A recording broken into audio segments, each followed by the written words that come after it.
Hello दोस्तों, नमस्कार। आप सभी का स्वागत हमारे channel Hindi GS practice class by Hemlata में। तो हम लोग क्या पढ़ेंगे आज? हिंदी में अलंकार पढ़ रहे हैं। शब्द अलंकार खत्म हो गया है। अब क्या पढ़ेंगे? अर्थालंकार। तो अर्थालंकार का अर्थ क्या होता है? तो चलिए आइए देखते हैं। ठंड बहुत ज्यादा पड़ रही है, हाथ बिल्कुल ठंडे हो गए हैं। तो अर्थालंकार किसे कहते हैं? जहाँ पर अर्थ के माध्यम से काव्य को समझा जाता है उसे क्या कहते हैं? अर्थालंकार कहते हैं। क्या कहते हैं? जहाँ पर अर्थ के माध्यम से काव्य को समझा जाता है उसे क्या कहते हैं? अर्थालंकार कहते हैं। जैसे देखिए, इसमें पॉइंट करके लिख लीजिए भी। जहाँ अर्थ के माध्यम से काव्य का सौंदर्य बढ़ाया जाए वहां पर अर्थालंकार होता है। 1 मिनट।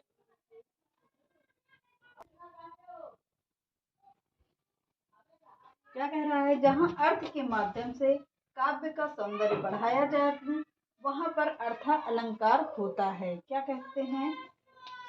अर्थ के किसके माध्यम से? अर्थ के माध्यम से काव्य का सौंदर्य बढ़ाया जाए वहां पर कौन सा अलंकार होता है? वहां पर अर्थालंकार होता है। अब अगला पॉइंट लिखिए। अर्थालंकार के आर्थिक आंतरिक गुण होते हैं। कौन सा? अर्थालंकार को मतलब अंदर से समझा जाता है, इसको अंदर से समझा जाता है, इसे ही लिए ही इसे क्या कहते हैं? आंतरिक गुण कहते हैं। या अर्थ के माध्यम से भी इसको समझाया जाता है और कहाँ से? अंदर से निकल रहा है, इसको अंदर से समझेंगे हम लोग। आंतरिक गुण होते हैं अर्थालंकार के। कौन से गुण होते हैं? आंतरिक गुण होते हैं। यदि किसी शब्द के स्थान पर उसका क्या? उसका पर्यायवाची रखा जाए तो भी उसका अर्थ नष्ट नहीं होता। यदि किसी शब्द के स्थान पर उसका पर्यायवाची रखा जाए तो भी उसका अर्थ एक मिनट। किसी शब्द के स्थान पर उसका पर्यायवाची रखा जाए तो भी उसका अर्थ अलंकार नष्ट नहीं होता। क्या? किसी शब्द के स्थान पर उसका पर्यायवाची रख दिया जाता है तो भी उसका अर्थालंकार मतलब नष्ट नहीं होता है। उसे ही क्या कहते हैं? अर्थालंकार कहते हैं। जैसे क्या कह रहा है? मुख चंद्रमा के समान सुंदर है। क्या? मुख चंद्रमा के समान सुंदर है। किसके समान? तो मुख चंद्रमा के समान सुंदर है। या क्या कह रहा है? मुख चंद्रमा के समान सुंदर है या मुख शशि के समान सुंदर है। चाहे ऐसे लिख लीजिए चाहे जैसे लिख लीजिए। मुख चंद्रमा के समान सुंदर है या मुख शशि के समान सुंदर है। तो वहां पर कौन सा अलंकार अर्थ दे रहा है कि मुख किसके समान सुंदर है? इसका दे रहा है कि चंद्रमा के समान सुंदर है। मुख चंद्रमा के समान सुंदर है। अब हेडिंग डाल लीजिए प्रमुख अर्थालंकार। हेडिंग डालिए प्रमुख अर्थालंकार, उपमा अलंकार, इसमें हेडिंग डाल लीजिएगा नीचे और प्रमुख अर्थालंकार बीच में डालिएगा और वहां पर लिखिए जब क्या कर रहा है? अब उपमा का अर्थ क्या होता है? उप का अर्थ क्या होता है? समीप होता है। माँ का अर्थ क्या होता है? तो माँ का अर्थ होता है मापना या तुलना करना। किसका मापना? शब्दों का मापना या तुलना करना। अब यहाँ पर लिखिए उप का अर्थ क्या होगा? समीप। और माँ का अर्थ क्या होता है? इसका क्या अर्थ होगा? ये तो हो गया। उपमा का अर्थ होगा समान का। माँ का अर्थ क्या होगा? मापना या तुलना करना। करना हो गया। और क्या होगा? एक माँ का अर्थ क्या होता है? पास भी होता है। माप, समीप और पास एक ही होता है तो अर्थ अलग अलग निकल रहे हैं। माँ का उपमा का अर्थ होगा, उप का अर्थ होता है समीप, माँ का अर्थ होता है समान। अरे सॉरी, कंफ्यूज हो गए। तो क्या कह रहा है? उपमा का अर्थ होता है पास होता है तो दोनों का अर्थ सेम निकल रहा है। क्या कहते हैं? उसको समीप कहते हैं और उसे क्या कहते हैं?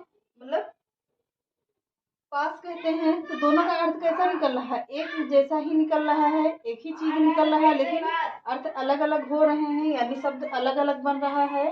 तो कह रहा है उप का समीप होगा, माँ का क्या होता है, पास होता है। यहाँ पर लिख लीजिए पास। तो क्या कह रहा है, माँ का एक अर्थ होता है मापना या तुलना करना। अब इसमें पॉइंट करके लिख लीजिए, जब समान गुण के आधार पर किन्हीं दो शब्द की आपस में क्या किया जाए, तुलना किया जाए। किन्हीं दो शब्द का आपस में तुलना किया जाए या कराई जाती है तो वहां पर कौन सा अलंकार होगा, वहां पर उपमा अलंकार होता है।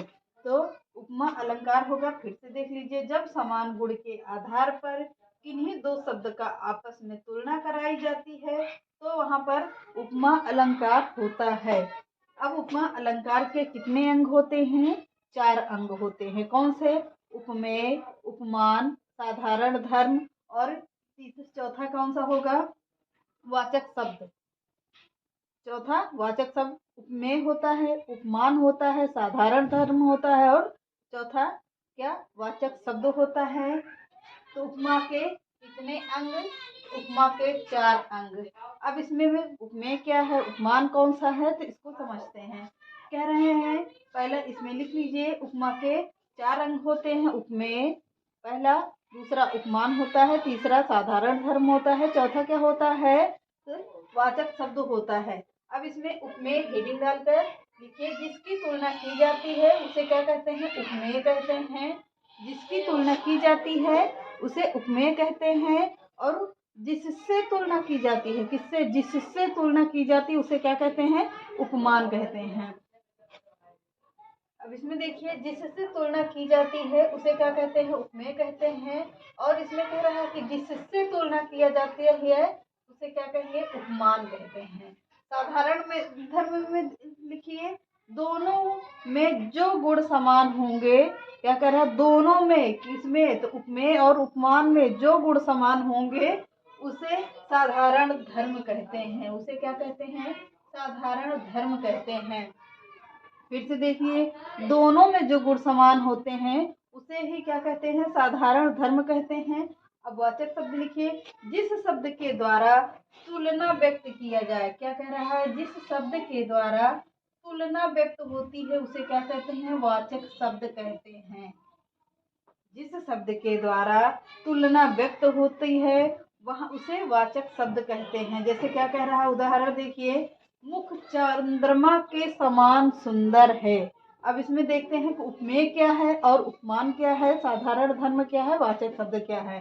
तो चलिए इसमें देखिए क्या कह रहा है। तो इसमें मुख क्या है, मुख उपमेय है, उपमेय हो गया। और चंद्रमा क्या है, चंद्रमा क्या होगा, ये उपमान हो जाएगा, उपमान हो जाएगा, उपमान हो गया। और सुंदर क्या है, समान क्या होगा, समान क्या हो गया, तो समान वाचक शब्द हो गया, वाचक शब्द हो गया।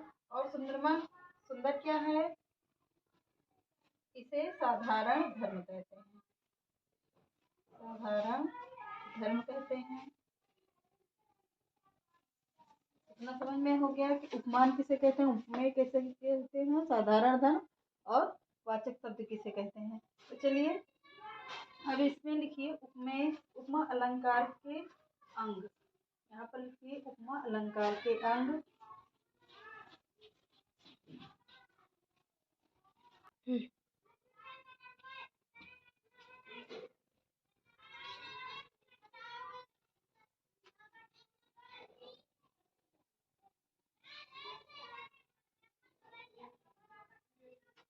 तो हेडिंग डालिए, उपमा अलंकार के अंग,